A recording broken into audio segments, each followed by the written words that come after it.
Chapter 11. At this point Armand stopped. "Would you close the window for me?" he said. "I am beginning to feel cold. Meanwhile, I will get into bed." I closed the window.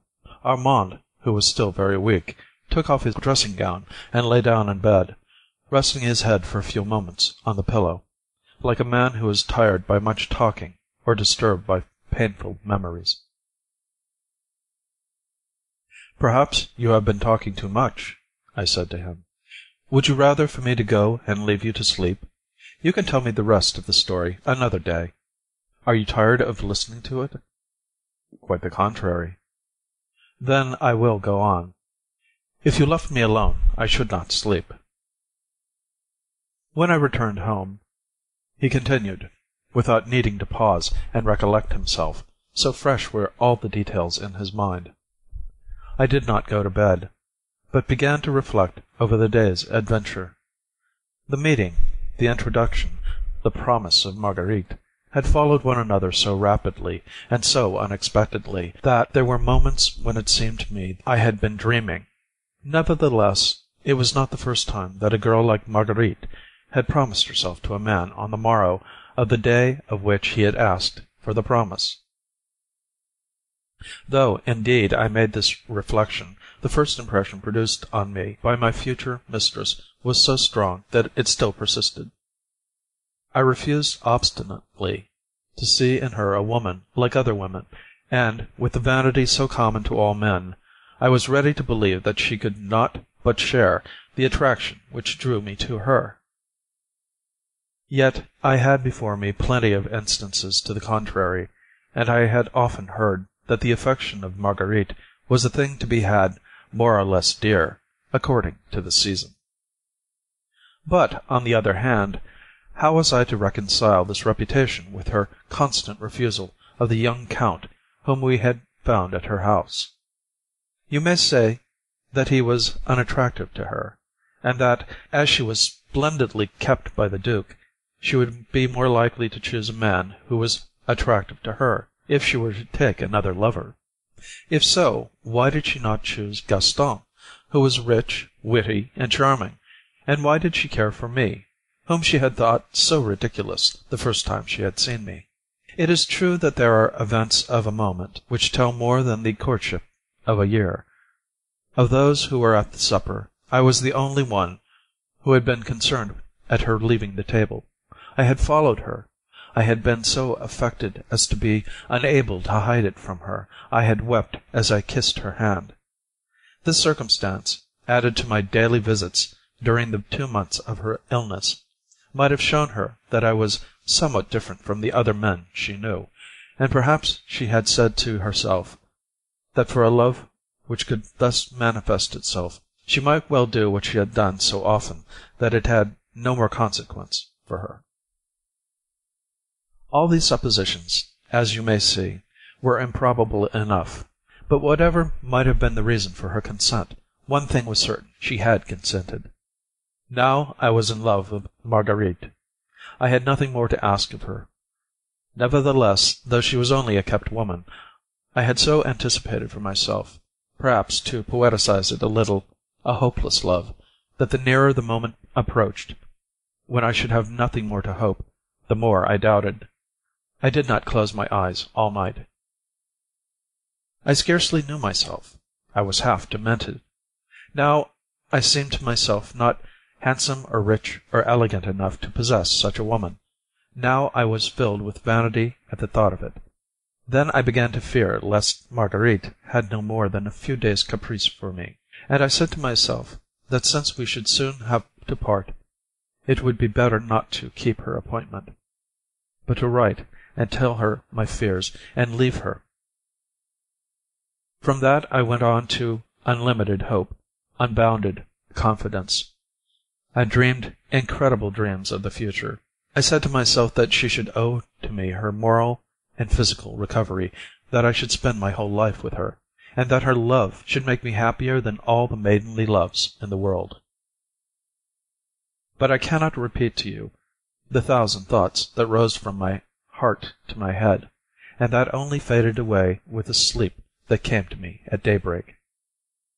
When I awoke, it was 2 o'clock. The weather was superb. I don't think life ever seemed to me so beautiful and so full of possibilities. The memories of the night before came to me without shadow or hindrance, escorted gaily by the hopes of the night to come. From time to time my heart leapt with love and joy in my breast. A sweet fever thrilled me.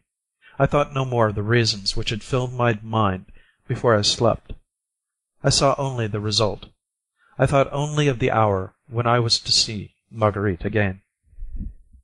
It was impossible to stay indoors. My room seemed too small to contain my happiness. I needed the whole of nature to unbosom myself. I went out. Passing by the Rue d'Antin, I saw Marguerite's coupe waiting for her at the door. I went toward the Champs-Élysées. I loved all the people whom I met. Love gives one a kind of goodness. After I had been walking for an hour from the Marly horses to the Rond-Point, I saw Marguerite's carriage in the distance. I divined rather than recognized it. As it was turning the corner of the Champs-Élysées, it stopped, and a tall young man left a group of people with whom he was talking and came up to her. They talked for a few moments. The young man returned to his friends, the horses set out again, and as I came near the group I recognized the one who had spoken to Marguerite as the Comte de G., whose portrait I had seen and whom Prudence had indicated to me as the man to whom Marguerite owed her position. It was to him that she had closed her doors the night before. I imagined that she had stopped her carriage in order to explain to him why she had done so, and I hoped that at the same time she had found some new pretext for not receiving him on the following night. How I spent the rest of the day I do not know. I walked, smoked, talked, but what I said, whom I met, I had utterly forgotten by 10 o'clock in the evening. All I remember is that when I returned home, I spent 3 hours over my toilet, and I looked at my watch and my clock 100 times, which unfortunately both pointed to the same hour. When it struck 10:30, I said to myself that it was time to go.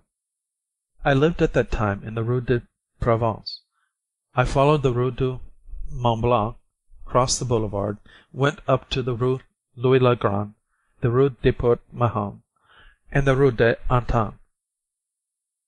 I looked up at Marguerite's windows. There was a light. I rang. I asked the porter if Mademoiselle Gautier was at home. He replied that she never came in before 11, or 11:15. I looked at my watch.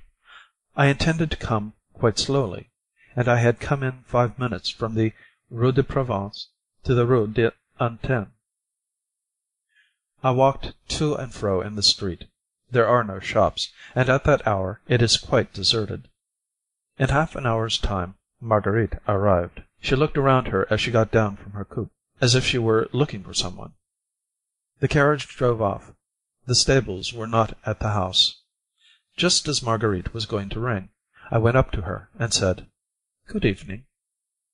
"Ah, it is you," she said, in a tone that by no means reassured me as to her pleasure in seeing me. "Did you not promise me that I might come and see you today?" "Quite right. I had forgotten." This word upset all the reflections I had had during the day. Nevertheless, I was beginning to get used to her ways, and I did not leave her, as I should certainly have done once. We entered. Nanine had already opened the door. "Has Prudence come?" said Marguerite. "No, madame." "Say that she is to be admitted as soon as she comes. But first put out the lamp in the drawing-room, and if anyone comes, say that I have not come back and shall not be coming back." She was like a woman who is preoccupied with something, and perhaps annoyed by an unwelcome guest. I did not know what to do or say. Marguerite went toward her bedroom. I remained where I was. "Come," she said. She took off her hat and her velvet cloak and threw them on the bed, then let herself drop into a great armchair beside the fire, which she kept till the very beginning of summer, and said to me as she fingered her watch-chain, "Well, what news have you got for me?" None, except that I ought not to have come tonight. Why? Because you seem vexed, and no doubt I am boring you. You are not boring me. Only I am not well. I have been suffering all day. I could not sleep, and I have a frightful headache.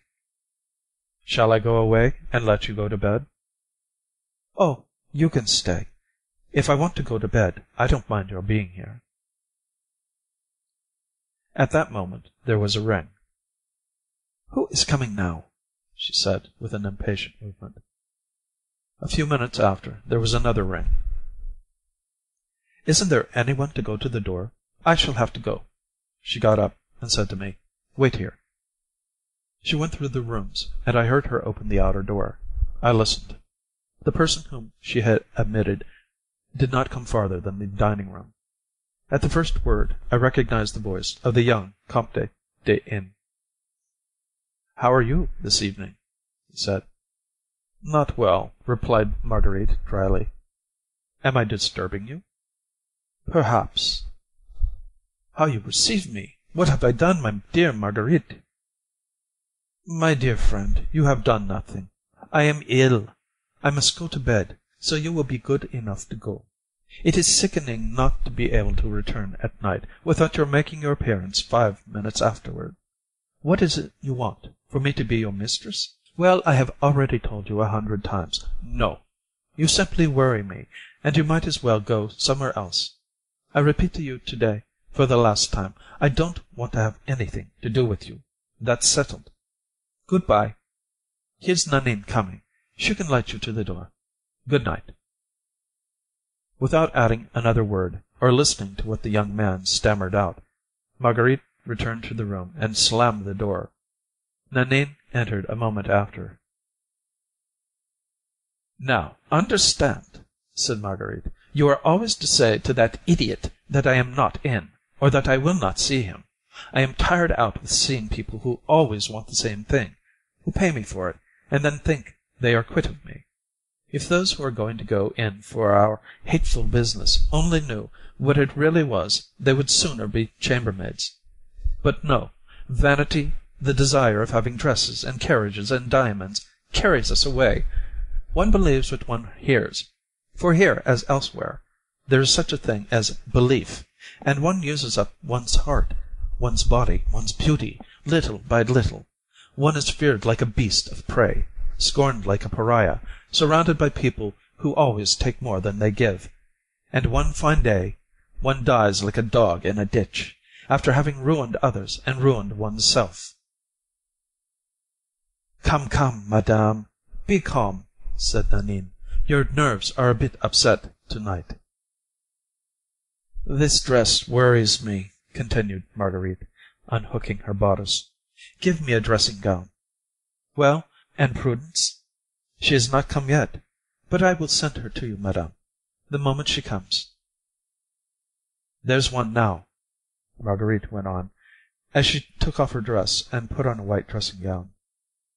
There's one who knows very well how to find me when she is in want of me, and yet she can't do me a service decently. She knows I am waiting for an answer. She knows how anxious I am, and I am sure she is going about on her own account without giving a thought to me. Perhaps she had to wait. Let us have some punch. It will do you no good, madame, said Nanine. So much the better. Bring some fruit, too, and a pâté or a wing of chicken, something or other, at once. I am hungry. Need I tell you the impression which this scene made upon me, or can you not imagine it? You are going to have supper with me, she said to me. Meanwhile, take a book. I am going into my dressing-room for a moment. She lit the candles of the candelabra, opened a door at the foot of the bed, and disappeared. I began to think over this poor girl's life, and my love for her was mingled with great pity. I walked to and fro in the room, thinking over things, when Prudence entered. Ah, you here? She said. Where is Marguerite? In her dressing-room. I will wait. By the way, do you know she thinks you charming? No. She hasn't told you? Not at all. How about here?" "I have come to pay her a visit." "At midnight?" "Why not?" "Farceur." "She has received me, as a matter of fact, very badly." "She will receive you better by and by." "Do you think so?" "I have some good news for her." "No harm in that. So she has spoken to you about me?" "Last night, or rather tonight, when you and your friend went. By the way, what is your friend called? Gaston R., his name is, isn't it?" "Yes," said I, not without smiling, as I thought of what Gaston had confided to me, and saw that Prudence scarcely even knew his name. "He is quite nice, that fellow. What does he do?" "He has 25,000 francs a year." "Ah, indeed. Well, to return to you. Marguerite asked me all about you, who you were, what you did, what mistresses you had had, in short, everything that one could ask about a man of your age. I told her all I knew, and added that you are a charming young man. That's all." "Thanks. Now tell me what it was she wanted to say to you last night." "Nothing at all. It was only to get rid of the Count. But I have really something to see her about to-day, and I am bringing her an answer now." At this moment Marguerite reappeared from her dressing-room, wearing a coquettish little nightcap with bunches of yellow ribbons, technically known as cabbages. She looked ravishing. She had satin slippers on her bare feet, and was in the act of polishing her nails. "Well," she said, seating Prudence, "have you seen the Duke?" "Yes, indeed. And what did he say to you?" "He gave me—" "How much?" 6,000. "Have you got it?"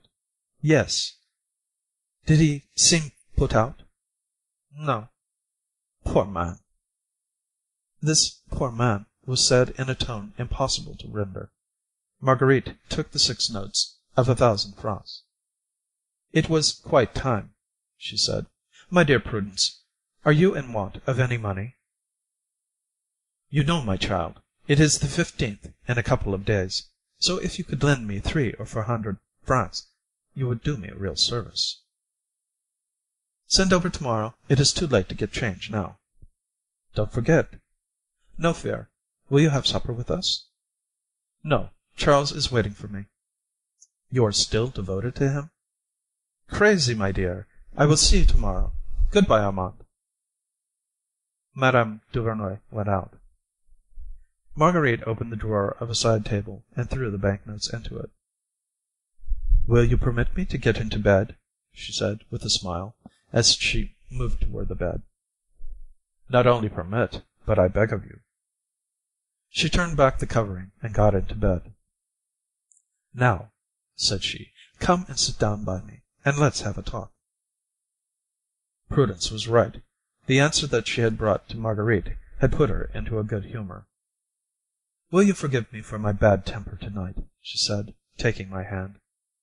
"I am ready to forgive you as often as you like." "And you love me?" "Madly." "In spite of my bad disposition?" "In spite of it all."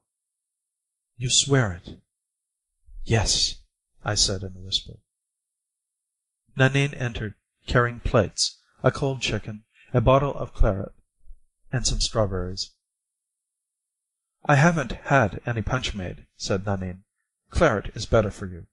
Isn't it, sir?" "Certainly," I replied, still under the excitement of Marguerite's last words, my eyes fixed ardently upon her. "Good," said she. "Put it all on the little table, and draw it up to the bed. We will help ourselves.